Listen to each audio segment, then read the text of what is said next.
लेकिन सबसे आखिरी चीज क्या होती है कि जिसके वजह से नहीं रह जाती है वो है अल्लाह की मदद। अल्लाह की मदद, अल्लाह की मदद के बगैर दुनिया में कोई चीज नहीं चल सकता। होने की जंग बहुत थी। कुरान में लिखा है वो तसल्लुकुम, तुम्हारी कसरत तादाद ने तुम्हें बना दिया, थोड़े टाइम में गिर पलट गया और मुसलमान आ गए। बदर में तीन लोग थे लेकिन जगह गालिब आए। ताकत तो सेकंडरी चीज है वही यंसुरुल्लाह गालिबन वही यंसुरुकुम मन ज़ल्लज़ी यंसुरुकुम बाद। अल्लाह हमारी मदद में आए तुम्हें कोई हरा नहीं सकता, कोई जुल्म नहीं कर सकता। अल्लाह छोड़ दे तुम्हें कोई परेशान नहीं सकता। असल अल्लाह की मदद।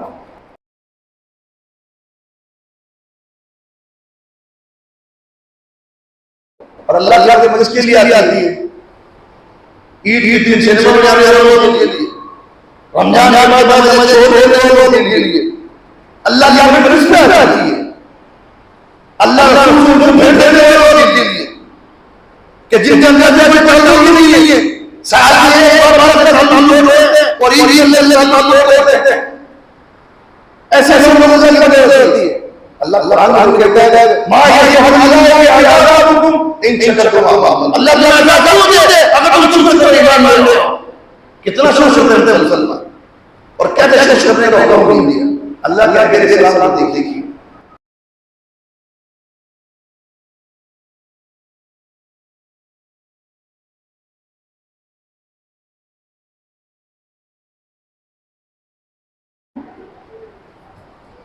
तमाम किस्म की हम्द सना और तमाम के तमाम बुराइयाँ और कुल की कुल इबादत खालिक कायनात मालिक अर्द समा के लिए लायक और उसी के लिए सेवा है। उस अल्लाह वहदहू ला शरीक लहू के लिए जो अकेला हम सबका खालिक व मालिक और हमारा हाकिम है। अल्लाह वहदहू ला शरीक लहू की बेशुमार दरूद व सलाम रहमतें बरकतें अल्लाह के तमाम बरगुज़ीदा बंदों पर बिलखुसूसन करोड़ दरूद व सलाम का नजराना पेश करते हैं। सरवर कायनात अहमद मुस्तफ़ा मोहम्मद मुस्तफ़ा सल्लल्लाहु अलैहि व आलिहि व बारिक वसल्लम की खिदमत अक़दस में। हज़रात, रमज़ान मुबारक का आज आखिरी जुमा है और ये माह मुक़द्दसा मुबारका और मुतहरा हमसे रुखसत होने वाला है। आप लोग भी पूरी मुस्तैदी के साथ इस आखिरी खुतबे के अंदर शरीक हुए हैं।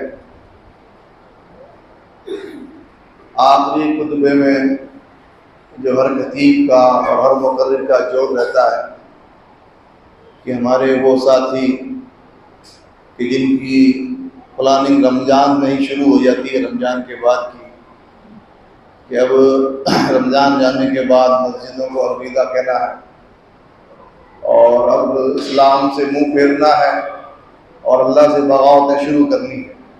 ये 27 के बाद ये मंसूबे बनने शुरू हो जाते हैं। हर खतीब की कोशिश यही रहती है कि अपने भाइयों को ऐसी कुछ बात अपनी ज़बान से निकाल कर कह दे कि उनके दिल में घर कर जाए, वो बात और उनकी ज़िंदगी बदलने का जरिया बन जाए और वो अल्लाह रसूल के सच्चे मतवाले और दीवाने बनकर मस्जिदों को आबाद करने वाले बन जाएं। हर खतीब की कोशिश यही रहती है और हमारी भी कई सालों से यही कोशिश रही। लेकिन जैसे जैसे रमज़ान गुजर रहा था, मुल्क भर से जो खबरें हमारे कानों पर पड़ रही थी, उसने यकीन जानिए एक आम मुसलमान को बेचैन करके रख दिया। और ये बेचैनी मुसलमान अलग अलग अंदाज में बयान कर देता है। मैं उस वक्त ज़्यादा हैरान हो गया कि हमारे किसी साथी का फ़ोन आता है और जुमे को लेकर एक बात कही जाती है कि आप जुमे में दुआ करवाइए। मुसलमानों के हालात ठीक नहीं है दुनिया के अंदर। उस साथी की जबान से एक लफ्ज़ जो निकला, समझ लीजिए उसने दिल को छलनी करके रख दिया। उसने कहा कि अब अल्लाह से कह दीजिए कि अल्लाह अब हमारी ताकतें टूट रही है, अब हम लोग इस जुल्म को बर्दाश्त नहीं कर सकते, हम तेरे मानने वाले हैं और इस तरीके से हमारे साथ दुनिया में हो रहा है, हम कमजोर ईमान वाले हैं, ईमान जवाब ना दे जाए, अब दुआ कीजिए कि अल्लाह अब बस अब तू इनको चुन चुन कर इनके अंजाम तक पहुंचा दे बस। यानी उस वो बात समझ लीजिए कि ऐसी दिल में घर कर गई कि 15 दिन से जो तैयारी आखिर खुतबे की चल रही थी ना, वो सारी की सारी तरी रह गई कि अब क्या करें, क्या बयान करें, क्या लोगों को बताएं। अल्लाह के नबी सल्लल्लाहु अलैहि वसल्लम की सुन्नत है, अल्लाह के नबी का उसवा है, और इससे बढ़ के आप देखें कुरान गोलिबतिर रूम फी अदल अर्द मिन बादी सजद, सूरह रूम पढ़ी है, और फिर अल्लाह के नबी उसवा देखिए, हालात अल्लाह के नबी अलैहि सलाम खुतबे में बयान करते थे कि आसपास क्या हो रहा है, कुरान बयान किया, सूरह रूम के अंदर कुरान ने बयान किया कि हालात क्या है तुम्हारे आसपास, वो देखो। और अल्लाह के नबी का हर खुतबा हालात पे होता है, हर खुतबा। आज जो हमारे मुल्क में चल रहा है ये किसी से ढका छुपा नहीं है कि किस तेजी के साथ हालात बदल रहे हैं, किस तेजी के साथ क्या हालात हैं, और हमारी क्या जिम्मेदारी बनती है। कम से कम हमें कुरान से ये पूछना चाहिए कैसे हालात हम क्या करें, क्या कुरान हमारी रहनुमाई करता है, इस्लाम रहनुमाई करता है। आप देखना किस तरीके से, यानी 2008 से ये सिलसिला शुरू हुआ है जुल्म और बर्बरियत का खुले तौर पर। दुश्मनी तो कुरान ने कहा तजिदन्ना अशद्दन नास अदावतन लिल्लज़ीना आमनू यहूद वल्लज़ीना अशरकू, मुशरिक और यहूद ये ईमान वालों के कट्टर दुश्मन है। कुरान ने तो गवाही दी थी इस बात की हमेशा से, लेकिन इन पिछले 8-10 सालों के अंदर ये दुश्मनियां बढ़ गई और हालात दिन ब दिन, किसी शायर ने कहा था कि दौरे आजमाइश है ए मुसलमान, दौरे आजमाइश है, इत्तेहाद की जुस्तजू कर ले, दौरे आजमाइश है, इत्तेहाद की जुस्तजू कर ले, इबरत दे रहा है हर रोज एक नया हादसा। ए मुसलमान अब तो अपनी सफेद दुरुस्त कर ले, यानी अपनी हर तरह की सफ तू बांध कर उम्मत के साथ खड़ा हो जा। रोज एक नया हादसा, रोज एक नई कहानी, रोज एक नया वाकया रोनुमा होता है जो मुसलमानों को बेचैन करके रख देता है। यानी मस्जिदें, अम्वाल, जान, इज्जत, आबरू, इनका तहफ़्फ़ुज़ तो चैन कुमान में ही नहीं आया। हमने हमारे शहर, हमारे सूबे में, मुल्क के इस खित्ते में पूरा रमजान अमन अमान से निकाल दिया। 1% भी हमें कोई तकलीफ नहीं, खुशी से, अमन अमान से, रात जाग कर, दिन में सोकर, इबादतें कर कर, अल्लाह से मांग कर, अच्छे अच्छे पकवान खाकर। कभी गौर किया हमारे इस मुल्क से कितने हमारे भाई बहन हैं जिन्होंने ये रमजान खौफ और दहशत के अंदर गुजारा होगा। कितने लोग ऐसे होंगे कि जिन्होंने ये रमजान इस बेचैनी के अंदर गुजारा होगा कि क्या हो जाएगा, कौन सा बुलडोजर घर के पास आके खड़ा हो जाए। कितने ही लोगों ने गम के अंदर गुजारा होगा, किसी का शौहर गया होगा, किसी का बाप गया होगा, किसी के बाप को जालिमाना तौर पे मारा होगा, किसी के बेटे को मारा होगा। कितने लोग, अल्लाह की मेहरबानी हम पर, हम लोग अमन अमान के अंदर निकल गए रमजान से। कभी उनका भी सोचा है कि इन हालात के अंदर कैसे उन्होंने इबादतें की होगी, ऊपर बुलडोजर का खौफ और नीचे नमाजें पढ़नी, कैसे अल्लाह याद है, कैसा इत्मीनान सुकून है। और इन तमाम हालात के अंदर सबसे बड़ी 2 चीजें आपके सामने आज आपकी को सुविधा करवाना चाहते हैं। 2 चीजें, इन 2 चीजों पर गौर करना है, इन पर बैठकर गौर करना है कि कैसे इसका हल किया जाए। पहली चीज कि जुल्म नई बात नहीं, लेकिन जुल्म को सरकारी लाइसेंस अब मिलना लगा। यानी अब जुल्म को सरकारी जुल्म कह दिया जाए, सरकारी गुंडागर्दी किया जाए। हुकूमत की पुष्ट फनाई के अंदर ये लफंगे जुल्म करते हैं। इस पर गौर किया जाए, इसका क्या करें। और दूसरी कि मुसलमानों के अंदर जिस तरीके से जो मुसलमानों का कमजोर तरीन तबका है कि जब उस पर आ पड़ती है तो मुसलमान कौम कमजोर हो जाती है, और वो तबका है औरत का तबका, औरतों का तबका, कि किस तरीके से मुल्क भर में मुसलमान बच्चियों को निशाना बनाया जा रहा है। थोक के भाव केसेस जोधपुर शहर के हैं, अभी चंद दिनों पहले की बात है, बताया 100 ऐसे केस हैं जो दर्ज हैं और जो मंजर-ए-आम पे आ चुके हैं। हजारों की तादाद में ऐसे केस है जो सामने नहीं आए कि मुसलमान बहन बेटियां गैर मुस्लिम के साथ जाके मुर्तद हो चुकी है, इस्लाम छोड़ चुकी है। हजारों की तादाद में केसेस हैं। जोधपुर से बाहर ऑथेंटिक सोर्सेस से खबर जोधपुर आती है कि देखो शहर के अंदर ये हो रहा है कि मुस्लिम बेटियों को हम कॉलेज के नाम पर, स्कूल के नाम पर, दोस्ती के नाम पर जब घरों से निकाल रहे हैं और फिर उधर से जिस तरीके से उनको इन हमारे कमजोर तबके को निशाना बना कर जिस तरीके से आज उनको इस्लाम से दूर और कुफ्र में जो दाखिल करने की कोशिश चल रही है, वो बेचैन कर देने वाली है। हम हमारी बच्चियों को बुर्का पहनाकर और फोन हाथ में देकर भले मुस्लिम इदारों में भेज रहे हैं, लेकिन हमारे शहर के मुस्लिम इदारों की हालात भी किसी से छुपे नहीं कि ये मुस्लिम इदारे नहीं है, ये मठ बन चुके हैं, मठ कि इन मठों के अंदर नाम मुसलमानों का है लेकिन सारा का सारा कलमा कुफ्र का है, इसके अंदर सारा का सारा कलमा कुफ्र का है। हम समझते हमारी बच्ची मुस्लिम स्कूलों के अंदर पढ़ रही है, मुस्लिम इदारों में पढ़ रही है, और ऐसे हमारे लीडर के जो कथित हजारों करोड़ों रुपए लाकर मुसलमानों को उत्थान के लिए काम कर रहे हैं, पता नहीं उनके पजामों के नीचे निकर पहने हुए कि उनको दुनिया दुनिया दुनिया दिख रही है। वो 1 से 2 बिल्डिंग, 2 से 4 बिल्डिंग मुसलमानों के नाम पे खड़ी कर दे रहे हैं, लेकिन मुसलमानों की नींवें खोखली हो रही, उनको पता नहीं चल रहा है। वो कुफ्र के आलाकार बनकर मुस्लिम इदारों के उनकी नींवें खोदने के लिए उनको जगह दे रहे हैं अंदर, ये उनको नहीं दिख रहा। और हम लोग इस बात में इत्मीनान है कि हमारे इतने इदारे हैं और खुद हमारा इदारा है, उसमें हमारी बच्ची पढ़ने जा रही है, उस इदारे के अंदर किस तरीके से रेशू देखिए, किस तरीके से गैर मुस्लिमों को बढ़ चुका है, और किस तरीके से आप देखिए मर्द और औरत का इख्तिलाफ है कि मुस्लिम इदारे के नाम पर किस तरीके से तालीम के अंदर दोनों साथ बैठे हैं।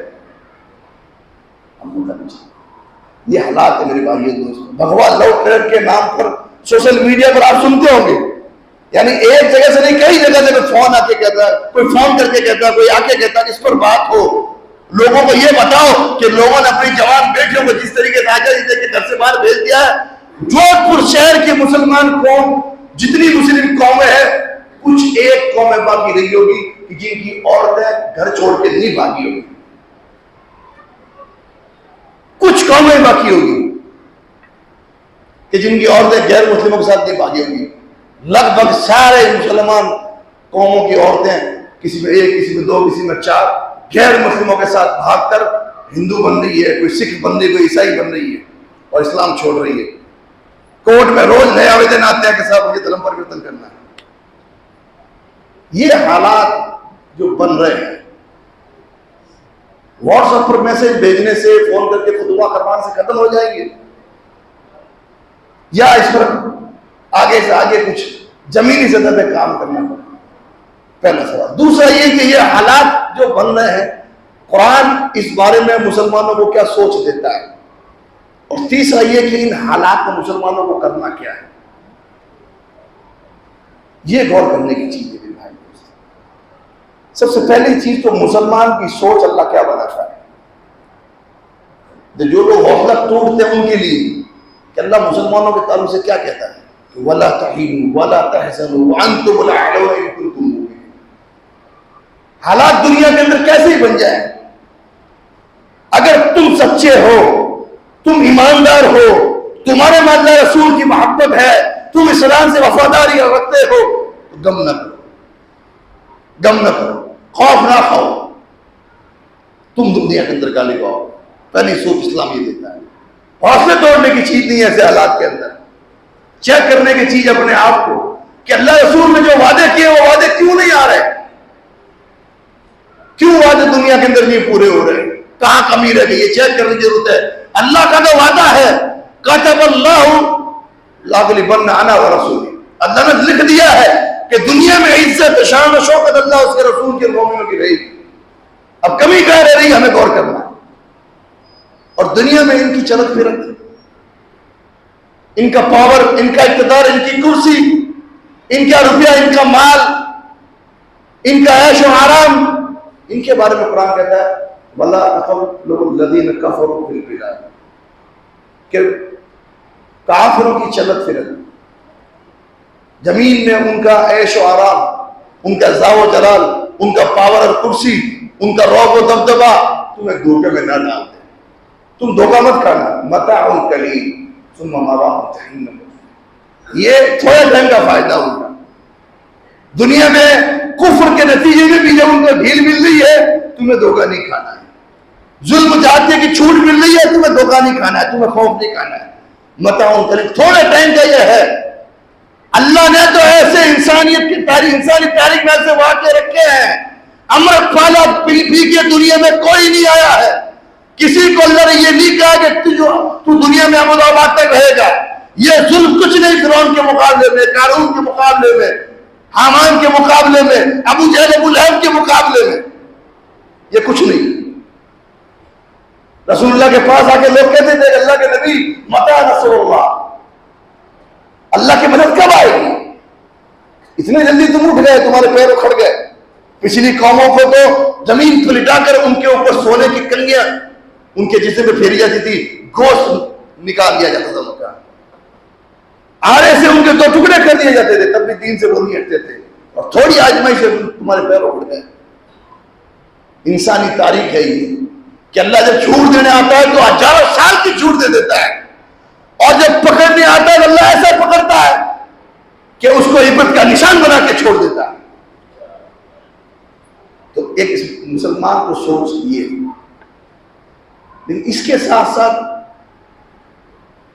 हालात की दो वजह कि दुनिया में बावजूद इसके कि मुसलमान मौजूद है, अल्लाह के मानने वाले मौजूद हैं, इस्लाम के वफादार मौजूद है, बावजूद इसके ऐसे हालात क्यों बनते हैं कि जिनमें बेचैनी बढ़ जाती है, जान की हिफाजत मुश्किल हो जाती है, माल की हिफाजत मुश्किल हो जाती है, अल्लाह का नाम लेना मुश्किल हो जाता है, नफरतें बढ़ जाती है, पूरा कुफ्र एक हो जाता है, सारे मारने के दर पे होते हैं, ना मस्जिदें महफूज, ना दीनी इदारे महफूज, ना औरतें महफूज, ना मर्द महफूज, और मुल्क ऐसी स्थिति में आके खड़ा हो जाता है कि जो अंगार का ढेर होता है कि अब सुलगे कब सुलगे। ऐसे हालात जो बनते हैं, इसके पीछे वजह क्या है? दो चीजें समझ में आती है कुरान पढ़ने पर।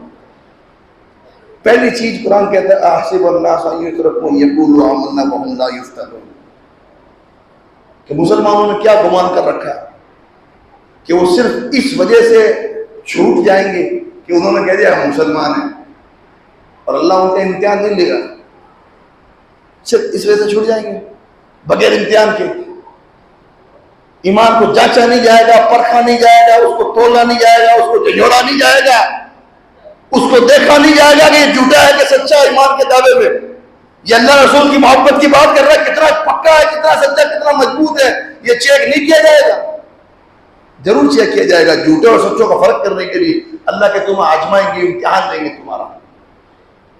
एक वजह यह कि ये इम्तिहान चल रहा है, अल्लाह देखना चाहता है कि हम कितने सच्चे मुसलमान हैं, कितने सच्चे मोमिन हैं, कितने अल्लाह रसूल के वफादार हैं। ये इम्तिहान है, आजमाइश। फिर दिल कहता है कि ईमान ऐसा नहीं है कि इतनी बड़ी बड़ी अल्लाह आजमाइश ले, क्योंकि अल्लाह के नबी से पूछा जाएगा अल्लाह के नबी दुनिया में सबसे ज्यादा इम्तिहान और आजमाइश किसकी होती है? फरमाया अल अंबिया, नबियों की। फिर उसके बाद जिसका जैसा ऊंचा ईमान होता है उसकी वैसा इम्तिहान होता है, फिर ऐसा उसका रिजल्ट होता है, वैसा उसको बदला होता है। तो हम का अंबिया जैसा ईमान, सहाबा जैसा ईमान, नेको जैसा ईमान, ये इम्तिहान तो नहीं हो सकता हमारे साथ, क्योंकि ऐसा ईमान है ही नहीं। हम तो बेईमान किस्म के लोग बन के बैठे। तो दूसरी वजह कुरान कहता है माँ असाबक मिन मुसीबत, कि तुम पर जो मुसीबत आती है बेमा का सबक करेगी, जो मुसीबत जो तकलीफ तुम पे आती है वो तुम्हारे हाथों की कमाई है। और वो अल्लाह कहते हैं लियुज़ीक़ू बअदल्लज़ी अमिलू लअल्लहुम यरजिऊन, वो मुसीबत जो मुश्किलात जो तुम पे आती है तुम्हारे हाथों की कमाई है, और वो इसलिए आ रही है ताकि तुम अल्लाह की तरफ पलटो, तुम अल्लाह की तरफ रुजू करो, उसके सामने झुको और उसके सामने पेशी में खड़े होकर कहो अल्लाह ये हमारे करतूत है जिससे माहौल खराब हो रहा है, तू अब संभाल, हम तेरे पास आ चुके हैं, तेरे दर पे आ चुके हैं। अल्लाह अपनी तरफ बुलाने के लिए दुनिया के अंदर ऐसा माहौल बनाता है, वरना अल्लाह कुरान में क्या कहता है, मा यफ़अलुल्लाहु बिअज़ाबिकुम इन शकरतुम व आमनतुम। अल्लाह को क्या पड़ी है, अल्लाह क्यों तुम्हें अजाब दे, अगर तुम शुक्र करते रहो और ईमान ले आओ, अल्लाह क्यों अजाब दे। ना हमारे पास सही ईमान है ना शुक्र का जज्बा है, इसलिए दुनिया का ये माहौल बन रहा है। बड़ी वजह ये कि हमने अल्लाह के अजाब को अपनी करतूतों में से दावत दी है। और ऐसे में अगर हालात को बदलना है तो करने का काम यह है कि जो कुरान ने कहा कि लोगों के हिसाब और किताब का वक्त करीब आ चुका है और लोग अभी तक गाफिल हैं। मा यातीही, और उनके पास मिन ज़िक्रिन मिन रब्बिहिम मुहदसिन इल्ला इस्तमऊहु व हुम यलअबून, उनके पास अल्लाह की तरफ से जो कोई नई खबर आती है वो उसको सुनते हैं खेल कूद के अंदर। कुरान ने ये जो बताई कि एक तो गफलत और दूसरा अल्लाह की तरफ से आई हुई खबरें, झटके और नसीहतें सुनने के बावजूद भी खेल कूद के अंदर मस्त होना। सबसे पहला काम यह है कि अपनी जिंदगी तब्दील करनी पड़ेगी, आपको सीरियस होना पड़ेगा, अपनी गफलत तोड़नी पड़ेगी, और ये खेल कूद की जिंदगी और मौज मस्ती की जिंदगी जो जी रहे हैं हम लोग, उन लोगों से पूछिए आप कि जो जिनकी जिंदगी के ऊपर हमेशा बुलडोजर लटकता है, तलवार लटकती है, बंदूक लटकती है, खौफ दहशत में रहते हैं। अभी अल्लाह ने अमन अमान के अंदर रखा हम लोगों को, इसलिए खेल कूद और मौज मस्ती अब बंद करनी पड़ेगी। वो लोग खेल कूद के अंदर मस्त थे, मौज मस्ती के अंदर पड़े थे, अल्लाह का अज़ाब आया, जालिम हुक्मरान उनके ऊपर मुसल्लत हुआ, तो आज देख लो क्या कर रहे हैं, सारा भूल चुके हैं, हमेशा अपनी बचाव की फिक्र में रहते हैं। और अभी हम लोग काफिर हैं, गफलत छोड़नी पड़ेगी। और गफलत भी आप देखें मुसलमानों के दो तबके हैं, एक मुस्लिम आवाम और दूसरा मुस्लिम रहनुमा, लीडर जिसको कहते हैं मुसलमान, ये दो तबके, इन दोनों को गफलत छोड़नी पड़ेगी। लीडर के अंदर कौन आता है, सियासी लीडर और दीनी लीडर। मैं हल बता रहा हूं आपको, हालात में क्या कर सकते हैं, कुरान ने जो समझाया उसके मुताबिक। सियासी लीडर, हर वो लीडर जो किसी भी पार्टी का नुमाइंदा है, हर वो लीडर मुल्क में कहीं रहता है, अपने तौर पर अपने मकाम पर माहौल बनाना शुरू करे, अपने आगेवान लोगों को दबाव बनाना शुरू करे और हालात से लोगों को वाकिफ बनाना शुरू करे, कोई किसी पार्टी का हो। दीनी लीडर कोई किसी फिरके का हो, कोई मसलक का हो, कोई जमात का हो, दारुल इस्लामिया हो या दारुल अरबिया, तबलीगी जमात हो, जमात अहले हदीस, सारे सर जोड़ के बैठे, इनके लीडर, इनके अगुवा, और माहौल पर बैठ के चर्चा करें और एक खुला खत मुल्क के हालात पर, कि मुल्क के ऐसे हालात बन रहे हैं और सरकारी सपोर्ट में ये सब कुछ हो रहा है, मुसलमानों के बर्दाश्त की कुव्वत खत्म हो रही है, मुसलमानों के अंदर बेचैनी है, अपने गुस्से और गम का इजहार करते हुए खुला खत चीफ जस्टिस ऑफ इंडिया उसके सामने पेश करे और दुनिया की मुल्क की तमाम अपोजिशन पार्टियों के लीडर के सामने पेश करे और नीचे नोट लगाए कि इसकी एक कॉपी यूएन में और एक कॉपी ओआईसी के अंदर, और फिर एंड में एक कॉपी इस गूंगे और बहरे सांप को, अंधे सांप को ले जाके दे कि तेरी सरपरस्ती में, तेरी खामोशी के अंदर ये काम हो रहा है। मुल्क के ऐसे हालात बन रहे हैं और इन हालात में अगर मुल्क सुलगता है इसका जिम्मेदार तू। ये करने का काम है, सारे मिलकर ये काम करें कि लोगों तक अपने गम और गुस्से का कम से कम इजहार तो करें एक कानूनी सतह पर, और लोगों को पता है तो सही इस बात पर कि इस मुल्क में कानून का राज खत्म हो चुका है, गुंडागर्दी चालू हो चुकी है, कानून का निफाज नहीं है। कि जब से तुमने पंडों को लाके बिठाया, ये कानून जानते ही नहीं कानून पे क्या चलेंगे। माहौल बनाया जाए पूरे शहर का, पूरे मुल्क का, और कानून के दायरे में रहते हुए अपने गम और गुस्से का इजहार करते हुए आगे तक ये खबर पहुंचाई जाए। वरना अभी यूपी में हुआ, फिर कल साउथ में हो, फिर गुजरात में, फिर महाराष्ट्र में, फिर राजस्थान वाले इंतजार करें, यही होता रहेगा। कदम आगे बढ़ाने का वक्त है, कदम आगे बढ़ाने का वक्त है, लोगों तक बात पहुंचाने का वक्त है, गुस्से का इजहार करने का वक्त है, हुकूमतों को बताने का, आंख में आंख मिलाकर कहने का वक्त है ये। क्योंकि मुसलमानों को जिस तरीके से, लीडरों को जिस तरीके से आज पैरा गुंगा बनाया जा रहा है, खौफ ज्यादा किया जा रहा है, खौफ निकालने का वक्त है, खुलकर बोलने का वक्त है, दायरे में रहते हुए। ऐसा नहीं है कि साहब जुमे के अंदर ऐसी ऐसी बातें हो रही है, सब थर थर कांप, नहीं। अब भी अगर नहीं बोला जाएगा तो आदमी कब बोलेगा मेरे भाई? सारे शहर के लोगों को अपील की गई थी कि जुमे के अंदर कम से कम इन चीजों पे बोले। लोगों ने व्हाट्सएप के जरिए फोन कर करके सारे इमामों को कहा बोले, इसमें आवाम को जागरूक करें, पहली चीज। दूसरी चीज, वाइदु लहुम मस्ततातुम मिन कुव्वतिन व मिन रिबातिल खैल तुरहिबून बिही अदुव्वल्लाह व अदुव्वकुम, कुरान कहता है कि ताकत तैयार करो, मखदूम भर अपनी कुव्वत जमा करो और अपना रौब जमा करो। और कुव्वत की तफसीर अला इन्न कुव्वत रमी का, अल्लाह के नबी ने दूर तक मारने वाली ताकत है, और ऐसी चीजें जमा करो, अपने आप को मजबूत करो। वजह क्या? तुरहिबून बिही अदुव्वल्लाह व अदुव्वकुम, तुम्हारी ताकत और कुव्वत से तुम्हारे और अल्लाह के दुश्मन खौफ में आएंगे, कमजोर मत बनो। दूसरी चीज, गफलत छोड़कर अपने आप को जिस्मानी और रूहानी तौर पर मजबूत करो। और तीसरी चीज, जिस तरीके से आदमी हुकूमत को मतनबे कर दे, ताकत और कुव्वत तैयार कर ले, खुतबात में कहना शुरू कर दे, लोगों को बताना शुरू कर दे, लेकिन सबसे आखिरी चीज क्या होती है कि जिसके बगैर सब धरी की धरी रह जाती है, वो है अल्लाह की मदद। अल्लाह की मदद, अल्लाह की मदद के बगैर दुनिया में कोई कुछ नहीं कर सकता। हुनैन की जंग में 10,000 की फौज थी, कुरान ने कहा आज तुम कसरतुकुम, तुम्हारी कसरत और तादाद ने तुम्हें घमंड में डाल दिया, थोड़े टाइम के लिए पलट गया और मुसलमान आ गए। बद्र में 313 थे लेकिन गालिब आए।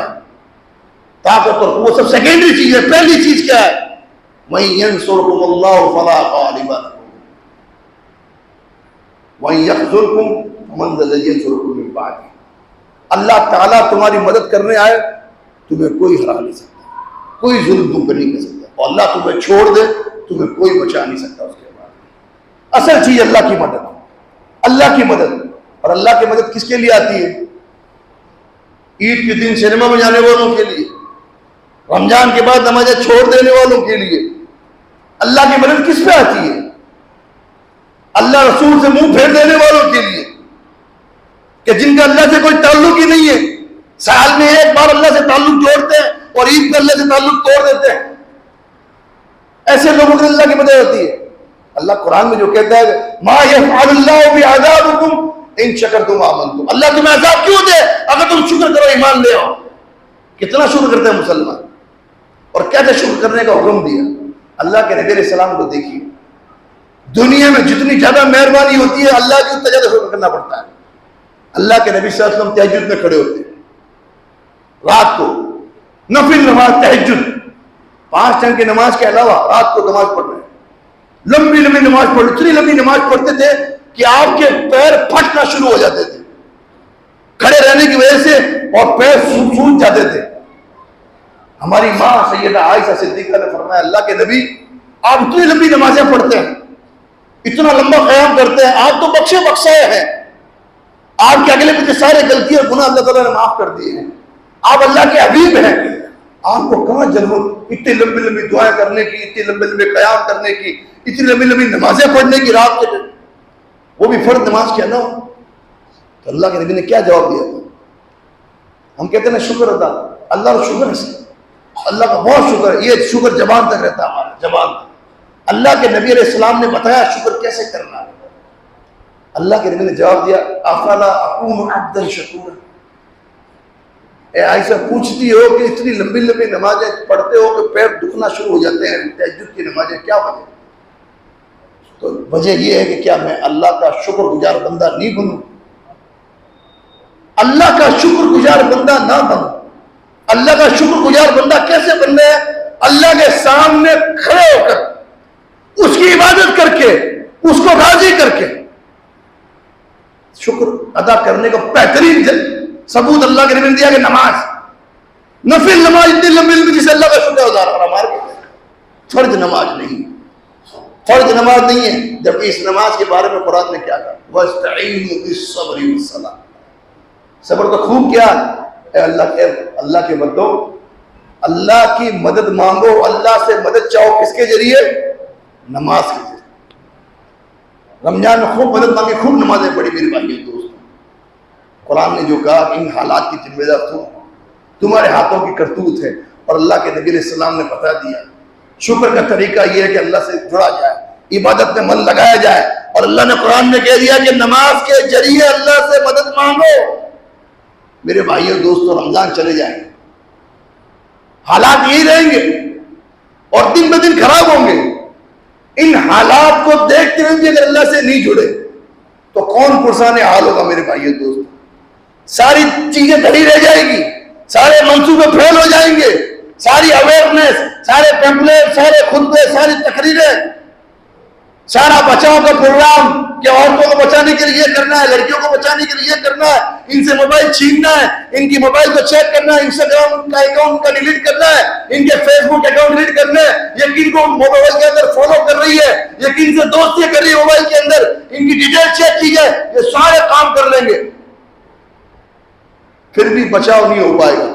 क्योंकि जो रूह है अल्लाह के मदद की, वही हमारी जिंदगी में नहीं है, वही हमारी जिंदगी में नहीं है। हम कितनी कोशिशें कर ले रहे हैं, कितने प्रोग्राम बना ले रहे हैं, कितने लोगों को नसीहत कर दे रहे हैं कि हालात को देखते हुए ये काम करो, लेकिन अल्लाह से मदद नहीं मांगेंगे, अल्लाह से नहीं जुड़ेंगे, अल्लाह की मोहब्बत दिलों के अंदर नहीं होगी, इस्लाम से वफादारी नहीं होगी, इबादत हमारी जिंदगी में नहीं होगी। मेरे भाई दोस्तों, फिर कौन दूसरा है जो बचाएगा हम लोगों को? मेरे भाई दोस्तों, इस माहौल के अंदर क्या आप नहीं चाहते कि अल्लाह ताला कुरान के अंदर देखें, आप कुरान में जो अल्लाह ताला ने वादे किए वो मशरूत वादे थे। ईमान लाओ, शुक्र करो, इबादत से जोड़ो तो अल्लाह मदद करेगा। अगर अल्लाह ताला की मदद चाहिए, अगर हालात से वाकई आप चाहते हैं कि हालात बदले, अल्लाह ताला से ताल्लुक जोड़िए। और अल्लाह से ताल्लुक जोड़ने का सबसे बेहतरीन, सबसे बड़ा जरिया नमाज है। वो कब तक पढ़नी है? ईद तक, या लोग ईद में सो जाते हैं? ईद की जोहर, ईद की असर, ज्यादा से ज्यादा ईद की ईशा, उसके बाद बस ईमान यहीं तक रहेगा। 30 दिन का असर 3 दिन में नहीं, 30 दिन दुआएं की, 30 दिन नमाजें पढ़ी, 30 दिन कुरान पढ़े, लंबे लंबे कयाम किए, उसका असर 3 दिन भी नहीं। दूसरे दिन नमाज छूट जाती है, ईद तक नमाज सिर्फ।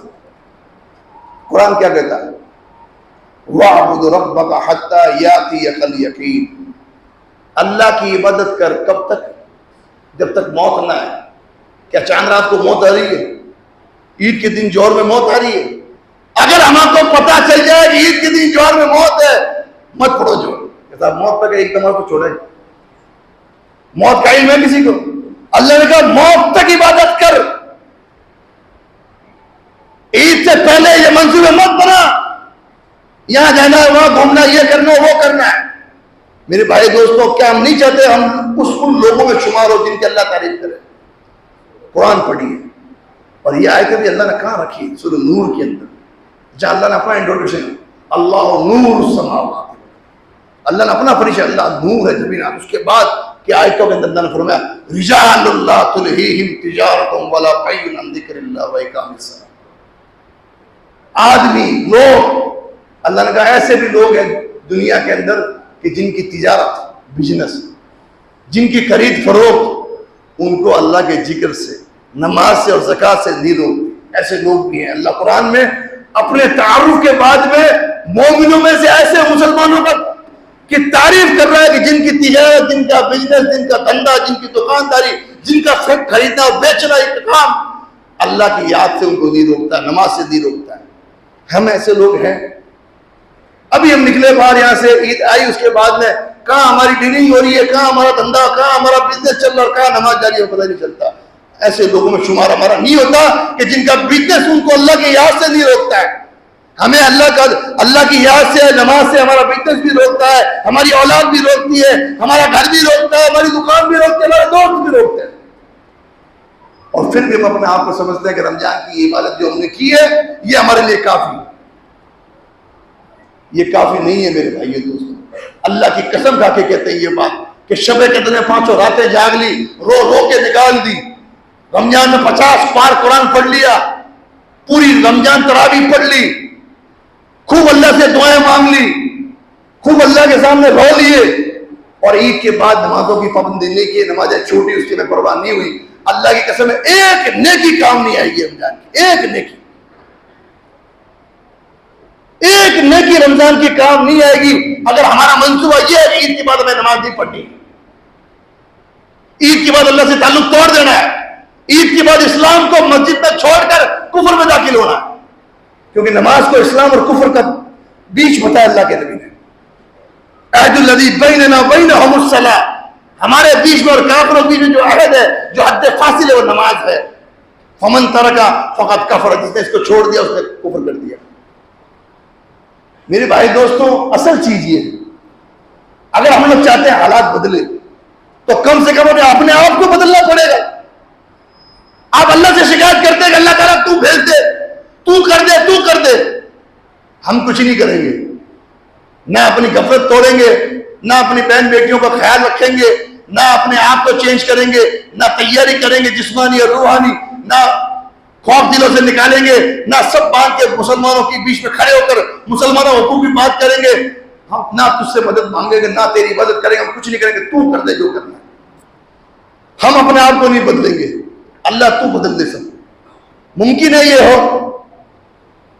अल्लाह ने आज तक उस कौम की हालत नहीं बदली जिसको ना फिक्र हो खुद अपनी हालत बदलने की। अगर हमें अपने हालात को बदलना है, अल्लाह की मदद बुलानी है, मेरे भाइयों दोस्तों, अपने आप को बदलना पड़ेगा, अपने इस्लाम को जिंदा करना पड़ेगा, दुनिया को तरक करना पड़ेगा, दुनिया को थोड़ा दूर करना पड़ेगा, इस्लाम से नजदीक होना पड़ेगा, इबादतों में मन लगाना पड़ेगा, सारी चीज छोड़कर अल्लाह की इबादत करनी पड़ेगी। दुनिया को सबसे ऊपर रखा और दीन को पीछे रख दिया, फिर क्या मुसलमान अल्लाह के बदलाने चाहिए? ये मुमकिन नहीं मेरे भाई दोस्तों। इसलिए ये आखिरी मौका, कितने लोग हैं जो रमजान में चले गए, जो रमजान से पहले चले गए, हम रमजान में बैठे हैं, आखिर रमजान भी पा लिया, जुमा भी पा लिया, सब कुछ हो गया, अगले साल गारंटी है रमजान मिल जाएगा, शब कदर मिल जाएंगे, फिर दुआ कर लेंगे, बख्शिश करवा लेंगे, अल्लाह को राजी कर लेंगे, एक रात की इबादत 1000 महीनों से बेहतर है उसमें कर लेंगे, सब कुछ ठीक हो जाएगा, गारंटी है? नहीं है।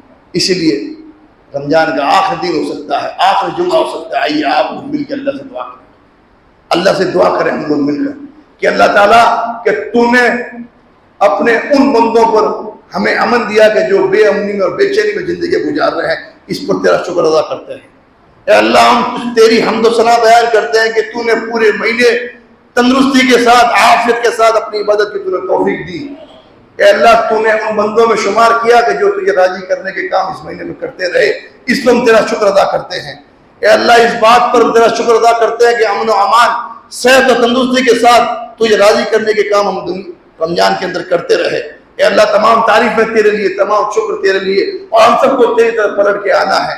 अल्लाह रब्बुल आलमीन, हम तेरे नबी पे दरूद सलाम भेजते हैं, उस नबी पर जिसने जिंदगी जीने का तरीका हमें सिखाया, हर हालात से लड़ने का तरीका हमें सिखाया, उस नबी पे अल्लाह हम दरूद सलाम भेजते हैं कि जो रहबर कायनात बन के आए, जो रहमतुल आलमीन बन के आए, कि जिन्होंने हमें हौसला दिया, ईमान दिया, इस्लाम दिया और उस पर जीने का सलीका सिखाया।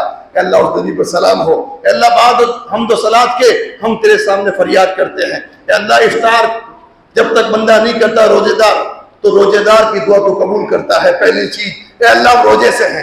दूसरी चीज अल्लाह जुमे के अंदर तूने एक ऐसी घड़ी रखी है कि जिसमें कोई बंदा तुझसे मांगता है, तुम उसकी दुआएं नहीं पलटता है, तू उसकी दुआएं जरूर कबूल करता है, उसको तू महरूम नहीं करता है। दूसरी चीज, तीसरी चीज अल्लाह माह मुकद्दस है, रमजान का महीना है। अल्लाह तेरी इबादत करके हम लोग इस पूरे महीने में अब मेहनताना मांगने के लिए तेरे सामने खड़े हैं। अल्लाह इस पूरे रमजान में हमारी कोई एक नेकी भी अल्लाह हम में से किसी की भी एक नेकी भी अल्लाह अगर तुझे पसंद आई हो, जो तेरे लिए हो, इखलास से नीयत से हो, रिया दिखावे से पाक हो, किसी एक की भी कोई एक नेकी भी अल्लाह उस नेकी को तेरे सामने रखते हैं, उसको कबूल करते हुए अल्लाह ताला उसके तवस्सुल से हमारी दुआएं सुन ले, हमारी हाजतें पूरी कर ले, हमारी फरियादें सुन ले। अल्लाह तेरे सामने हाथ उठाकर दुआएं करते हैं, तेरे सामने फरियादें करते हैं। अल्लाह रमजान की तमाम इबादतें कबूल फरमा, अल्लाह रमजान की तमाम इबादतें कबूल फरमा। अल्लाह रमजान में जिस किसी ने भी, मर्द हो या औरत, जवान हो या बूढ़ा, बच्चा हो या बच्ची, अल्लाह जिसने भी जैसी इबादत भी की है तेरी तौफीक से की है, अल्लाह सबकी इबादतें कबूल फरमा दे। अल्लाह रब्बुल आमीन उन इबादतों को कबूल करके अल्लाह उसके तवस्सुल से उनकी हाजतें पूरी फरमा दे। रब्बुल आमीन हम तुझसे दुआ करते हैं, तो कुल कायनात का मालिक है, हमारे हालात से तू वाकिफ है। अल्लाह हम तेरे कमजोर बंदे हैं, हमारे हालात तो अल्लाह तेरी मदद बुलाने के लायक नहीं है, लेकिन तेरी सिफत गफूर है, तेरी सिफत रहीम है, तेरी सिफत मदद करना है। तू अल्लाह को अपने बंदों के गुनाहों को दरगुजर करके भी मदद करता है। अल्लाह हमारी गलतियों को और हमारे गुनाहों को दरगुजर करके अपनी मदद भेज दे। अल्लाह हम तेरे कमजोर बंदे हैं, हमारा ईमान डगमगा रहा है, अल्लाह हमारे ईमान को सलामत रख। अल्लाह काफिरों के मंसूबे नेस्त नाबूद कर दे। अल्लाह बारी इस बात की है, हम तेरी मदद के मुंतजिर हैं कि तेरी मदद आए और तू गिन गिन कर और चुन चुन कर इन काफिरों को, इन जालिमों को इनके अंजाम तक पहुंचा दे। अल्लाह रब्बुल आमीन इन पर कौमे आग की आंधी दे, कौमे समूद तक की चिंगार दे और कौमे नूह का तूफान इन पर मुसल्लत कर दे। अल्लाह रब्बुल आमीन तुझसे फरियाद करते हैं, इनके मकर को इनके मुंह पे मार दे। अल्लाह जालिमाना तौर पर जहाँ जहाँ इन्होंने जुल्म किए हैं, अल्लाह वहां के मुसलमानों को हिम्मत और हौसला दे कि चुन चुन के इनसे किसास ले सके। अल्लाह मुसलमानों को कुव्वत अता फरमा, ताकत अता फरमा और मुसलमानों के हाथों से अल्लाह दुनिया के अंदर इनको अजाब दे और आखिर में जिल्लत और अजाब इनको अता फरमा। अल्लाह रब्बुल आमीन इनके शर से अल्लाह मुसलमानों की हिफाजत फरमा। अल्लाह मुसलमानों के जान और माल, इज्जत और ईमान, मुसलमानों की मसाजिद और मुसलमानों के अम्वाल की अल्लाह हिफाजत फरमा। रब्बुल आमीन दुनिया में जिस कोने में जहाँ कहीं मुसलमान है, परेशान हाल है, तू पुरसान हाल है। अल्लाह उनकी परेशानी दूर फरमा, तू उनकी किफालत फरमा। जहाँ कहीं भी मुसलमान बदअमनी का शिकार है, उनको अमन और चैन नसीब फरमा। अल्लाह रब्बुल आमीन मस्जिद अक्सा की हिफाजत फरमा। अल्लाह रब्बुल आमीन बाबरी मस्जिद को दोबारा कायम करने की तौफीक अता फरमा। अल्लाह जहाँ जहाँ जिन जिन मस्जिदों पर इन जालिमों की नजरें हैं, अल्लाह इनकी नजरों को फेर दे, इनकी नजरों को फोड़ दे। अल्लाह रब्बुल आमीन तमाम मसाजिद की हिफाजत फरमा अपने रहम और करम से। अल्लाह रब्बुल आमीन दोबारा तेरी इबादत करने की हम लोगों को तौफीक अता फरमा। रब्बुल आमीन तुझसे फरियाद करते हैं, हम में से जो बीमार हैं अल्लाह, हमारी कौम में से, हमारे रिश्तेदारों में से, हमारे साथियों और दोस्तों में से कई लोगों ने इस आखिरी दिनों के अंदर रमजान में इस नीयत से अल्लाह में दुआ की दरखास्त भेजी है कि तेरे रोजेदार बंदे दुआ करेंगे, जुमे के दिन दुआ करेंगे, रो रो के दुआ करेंगे।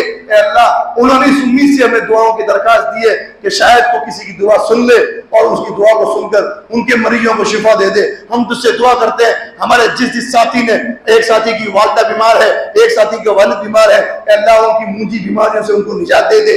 अल्लाह रब्बुल आमीन उनको शिफा तंदुरुस्ती दे दे, उनके गुनाह और गलतियों को दरगुजर करते हुए उनको हिदायत के साथ में तंदुरुस्ती वाली लंबी उम्र अता फरमा दे। अल्लाह रब्बुल आमीन उनको शिफाए कामिला अता फरमा दे। अल्लाह जो कोई भी जैसी बीमारी में भी, छोटी हो या बड़ी, जैसी बीमारी में भी हो, अल्लाह उन सबको शिफा तंदुरुस्ती अता फरमा।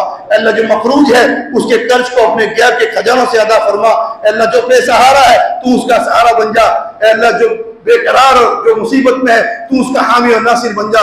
ऐ रब्बुल आलमीन हम में से जो हमारे वालिदैन दुनिया से जा चुके हैं, अल्लाह उनकी मग़फ़िरत फरमा, जो मौजूद है उनको शिफा तंदुरुस्ती और लंबी उम्र अता फरमा। ऐ रब्बुल आलमीन उनके सदके तुफैल से अल्लाह हमें भी दुनिया में बरकत अता फरमा और आखिरत में कामयाबी अता फरमा। दुनिया की हर मुसीबत और परेशानी से हमारी हिफाजत फरमा और आखिरत के अंदर हमारी नेकियों को कबूल करते हुए अपने रहम व करम से अल्लाह रब्बुल आलमीन अपने रहम व करम के साये में लेते हुए हमको और हमारे तमाम वालिदैन को और हमारे तमाम रिश्तेदारों को, तमाम मोमिन मुसलमानों को कब्र, हश्र और जहन्नम के अज़ाब से बचा और जन्नत में आला मकाम अता फरमा। आमीन तक़ब्बल या रब्बल आलमीन। वमा अलैना इल्लल बलागुल मुबीन।